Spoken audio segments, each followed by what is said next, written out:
পহেলা বৈশাখে প্রতি বছর একটা অশান্তির মধ্যে দিয়ে যাইতে হয়। যেমন ঈদের আগে দোকানদাররা একটা চাপের মধ্যে থাকে কাস্টমারদের, তেমনি একটা হাজবেন্ড বা বয়ফ্রেন্ড একটা মানসিক চাপে থাকে তার বউ বা গার্লফ্রেন্ডের কাছে।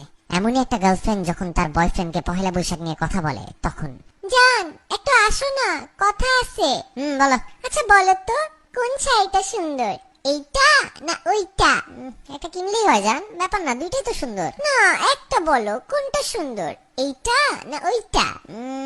দুইটাই তো সুন্দর মনে হইতেছে, এইটা একটু বেশি সুন্দর, এইটা নাও। কিন্তু আমার তো ওইটা পছন্দ হয়েছে, ওইটা তোমার ভালো লাগে নাই? বাবু একটু কাজ করতেছি বাবু, সারাদিন কাজ করছি, এখনো কাজ করতেছি, আমার মাথায় তো কাজ নিয়ে একটা টেনশনের মধ্যে থাকে না, দেখতেছো না? তোমার যেটা ভালো লাগে সেটা নাও, জিজ্ঞেস করছো বলে দিছি।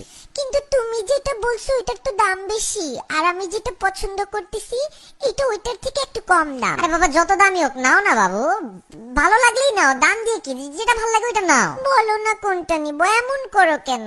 এই তোমার সমস্যাটা কি? দুই দিন আগে জিজ্ঞেস করলে দেশি মুরগি কিনবো না ফার্মের মুরগি, তোমার বললাম ভাই তুমি ফার্মের মুরগি কিনো, তুমি গিয়ে কিনে আনলা 4টা দেশি মুরগি 4টা ফার্মের মুরগি, ইচ্ছাটা তো তোমারই পূরণ হইলো তাই না? তারপর জিজ্ঞেস করলা লাল শাক কিনবো না পালং শাক কিনবো, ভয়ের চোটে কোনো কথাই বলি নাই, কিনে আনলা লাল শাক, যদি বলতাম পালং শাক তাহলে দুইটাই কিনে আনতা। আজকে আবার শুরু করলা শাড়ি নিয়ে, পাইছোটা কি আমারে তুমি? ও মা, একটা শাড়ি কিনবো তোমার জন্য, সাজবো তোমার জন্য, একটু সুন্দর হবো, একটা পয়লা বৈশাখের একটা ফিলিংস আছে না, একটা ঝাঁকানাকা আছে না, সেটাও কি জিজ্ঞেস করলে দোষ? কথা তো একটা শাড়ি পর্যন্ত লিমিট থাকতেছে না। আমি কি তোমারে কোনোদিন জিজ্ঞেসি জান কোন জিন্স পরবো, কালো না নীল? জান কোন টি শার্ট পরবো, হাফাতা না ফুলাতা? জান কোন জুতা পরবো, এটা পরবো না ওইটা পরবো? জিজ্ঞেসি তোমারে কোনোদিন? ভালোবাসি দেখেই তো জিজ্ঞেস করি তোমাকে, এমন করো কেন? জান জিজ্ঞেস করার তো একটা লিমিট থাকে জান, তুমি তো এই লিমিটের গোষ্ঠী উদ্ধার করে ফেলছো।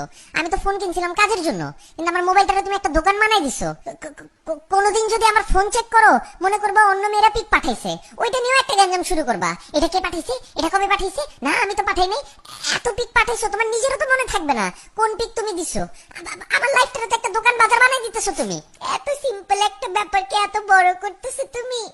দুইটা শাড়ির কথাই তো জিজ্ঞেস করছি। তোমার কাছে সিম্পল লাগতে পারে জান, আমার কাছে তো সিম্পল লাগতেছে না। তোমার কাছে দুইটা শাড়ি, আমার কাছে তো 2 কোটি শাড়ির সমান লাগতেছে। বলতেছি এটা কেন, তুমি বলতেছো ওইটা কেন না। তখন যখন বলি ওইটা কেন, তুমি বলতেছো এইটা কেন না। মানে শাড়ির মধ্যে তো হাজার ধরন দেখো তুমি একটা শাড়ির মধ্যে। তোমাদের মেয়েদের মতন তো এত নিখুঁত চোখ আল্লাহ আমাকে দেয় নাই। তোমার কারণে প্রতিদিন একটা আতঙ্কে আমি বাস করতেছি। এমনি বলতেছো কে? আমি কি এতই খারাপ? তোমার জন্যই তো সাজি। কিসের এত আতঙ্ক? কিসের আতঙ্ক মানে? পয়লা বৈশাখ কেবল যাইতেছে, রমজান শুরু হবে, এরপর আসবে ঈদ। আমি যদি আজকে পরকিয়া করতাম এত আতঙ্কে থাকতাম না যতটা তোমার প্রশ্নের আতঙ্কে থাকতো আমার। প্রত্যেক দিন একটা নতুন আতঙ্ক নিয়ে আসো। তোমার পায়ে পড়ি যান, তোমার যেই শাড়ি পছন্দ সেই শাড়ি কিনো। তুমি কলা পাতা প্যাচাও যদি পরো আমার কাছে ওইটাও সুন্দর লাগবে। দূর একটা ফালতু, তুমি যাও তো, মুডটাই নষ্ট করে দিলা, অসভ্য কথাকার।